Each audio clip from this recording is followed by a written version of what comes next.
রাষ্ট্রের স্বার্থে জাকার্তায় all out সওয়াল অভিষেকের। পেহেলগাঁও হামলার পর উপত্যকায় কমেছে পর্যটক সংখ্যা।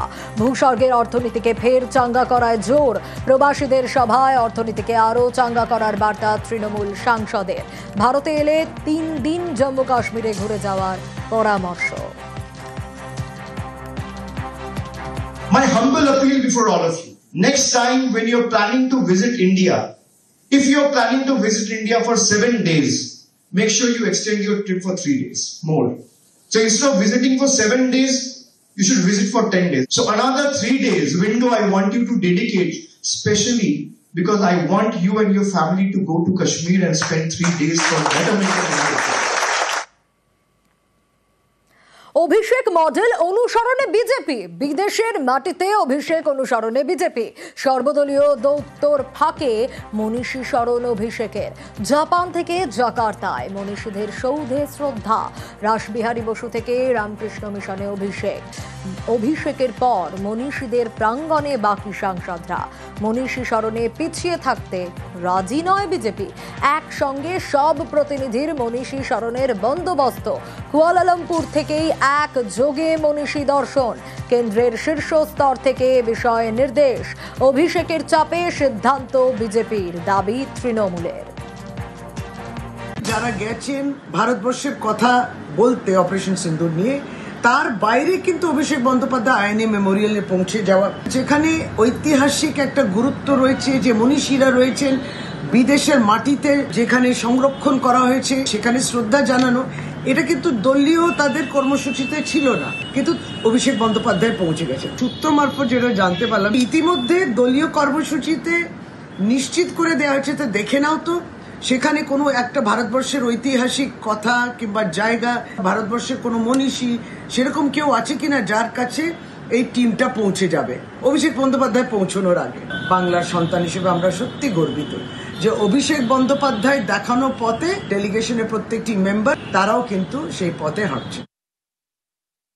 যে সর্বদলীয় প্রতিনিধি দলের সদস্য হিসেবে অভিষেক বন্দ্যোপাধ্যায় রয়েছেন, সেই সর্বদলীয় প্রতিনিধি দলের মধ্যে থেকে অভিষেক বন্দ্যোপাধ্যায় তিনি নিজে জাপান থেকে জাকার্তা একাধিকবার নানা মনীষীদের বাড়ি গিয়েছেন, সম্মান জানিয়েছেন এবং বিভিন্ন জায়গাতে তার নজরে যা এসছে তা নিয়ে তিনি কথাও বলেছেন কলকাতাতে থাকা দায়িত্বপূর্ণ ব্যক্তিদের সঙ্গে, এমনকি দূতাবাসের ব্যক্তিদের সাথেও। অনেকেই বলছেন এর ফলে বাঙালিয়ানা বা বাঙালি অস্মিতা বা মনীষীদের সম্মান জানানোর ইস্যুতে বাকি রাজনৈতিক দলের যারা সদস্যরা ছিলেন তাদের উপর কোথাও গিয়ে চাপ তৈরি হচ্ছে। এই সর্বদলীয় প্রতিনিধি দল সর্বশেষ সফর করতে চলেছে কুয়ালালামপুরে। আর সেই সফরের ক্ষেত্রে কি উল্লেখ্য, যেটা জানতে পারা যাচ্ছে, সর্বদলীয় প্রতিনিধি দলের সদস্যদের জন্য যে ট্যুর প্ল্যান করা হচ্ছে, অর্থাৎ কে কোথায় কবে কখন মিটিং এ থাকবেন, সেই দল কোথায় কোথায় যাবে, সেখানে একেবারেই প্রথম থেকে মনীষীদের বিভিন্ন স্থানগুলিতে যাওয়ার পরিকল্পনা নেওয়া হয়েছে। আগামী বিধানসভা নির্বাচনের ক্ষেত্রে এই রাজ্যে বাঙালি অস্মিতা, বাঙালিয়ানা অন্যতম ইস্যু হতে চলেছে। সেক্ষেত্রে দাঁড়িয়ে যখন তৃণমূল কংগ্রেসের সর্বভারতীয় সাধারণ সম্পাদক তথা সাংসদ অভিষেক বন্দ্যোপাধ্যায় বারবার মনীষীদেরকে স্মরণ করছেন, বারবার সেই আবেগকে উস্কে দিচ্ছেন, সেই জায়গাতে দাঁড়িয়ে এই বাকি রাজনৈতিক দলের প্রতিনিধি বা সদস্যরা মনে করছেন তারা বোধহয় কোথাও গিয়ে পিছিয়ে পড়ছেন। অনেকেই বলছেন এটা কার্যত কোথাও গিয়ে কেন্দ্রের প্রেশার পলিটিক্সের জায়গা নিয়েছে। ফলে সব মিলিয়ে বাঙালি অস্মিতার পাশাপাশি মনীষীদেরকে আবেগকে সামনে রেখেও যে স্থান তৃণমূলের প্রতিনিধি আগে গ্রহণ করলেন, কার্যত তাকেই অনুসরণ করতে বাধ্য হচ্ছেন বাকিরা। ক্যামেরা সুব্রত জানার সাথে আবির ঘোষাল, নিউজ 18 বাংলা, কলকাতা।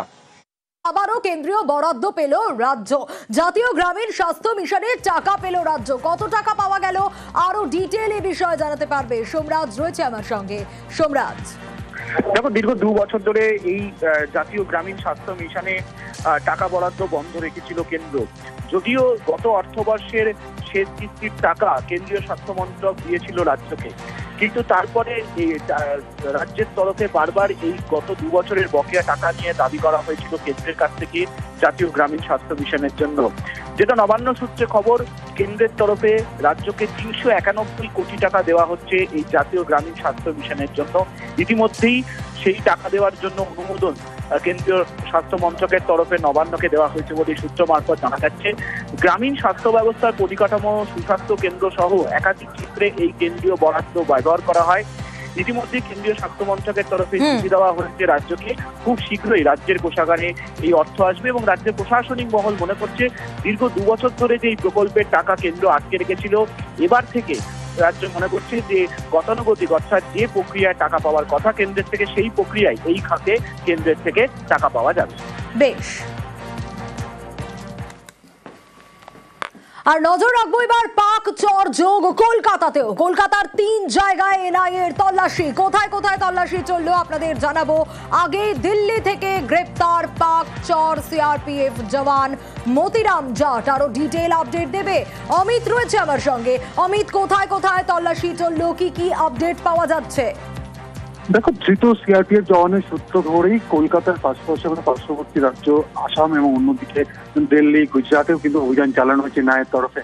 কলকাতায় যে অভিযান চালানো হয়েছে সেক্ষেত্রে ডায়মন্ড হারবার রোডে একটি ট্রাভেল এজেন্সির দোকান বা অফিসে তারা গিয়েছিল, এনআইএ টিম পৌঁছে গিয়েছিল এবং জানা যাচ্ছে যে 1 বছর আগে এই ট্রাভেল এজেন্সির যিনি মালিক রয়েছেন তার মাধ্যমে একটি ট্রানজাকশন হয়েছিল। সেই ব্যাংকিং লেনদেনের সঙ্গে এই ধৃত সিআরপিএফ জওয়ানের ব্যাংক অ্যাকাউন্টে কিন্তু লিঙ্ক পাওয়া যাচ্ছে।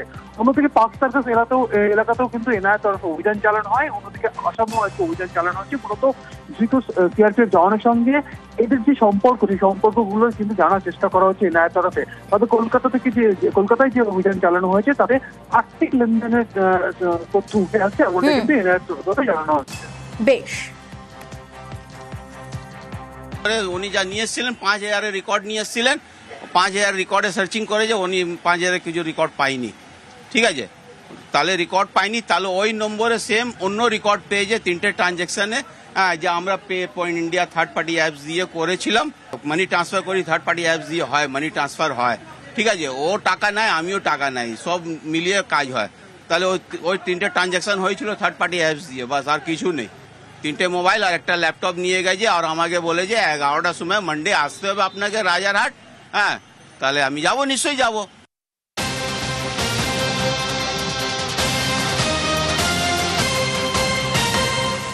পুলিশ হেফাজতে অনুপ্রবেশকারী আজাদ শেখ। 4 জুন পর্যন্ত পুলিশ হেফাজত আজাদের। ভুয়ো নথি তৈরির পিছনে বড় চক্র। আজাদকে আরো জেরার প্রয়োজন বলে পুলিশের দাবি। 4 জুন পর্যন্ত পুলিশ হেফাজত আজাদের। পুলিশের আবেদনে সারা আলিপুর আদালতে বাংলাদেশি অনুপ্রবেশকারীকে পুলিশ হেফাজতের নির্দেশ।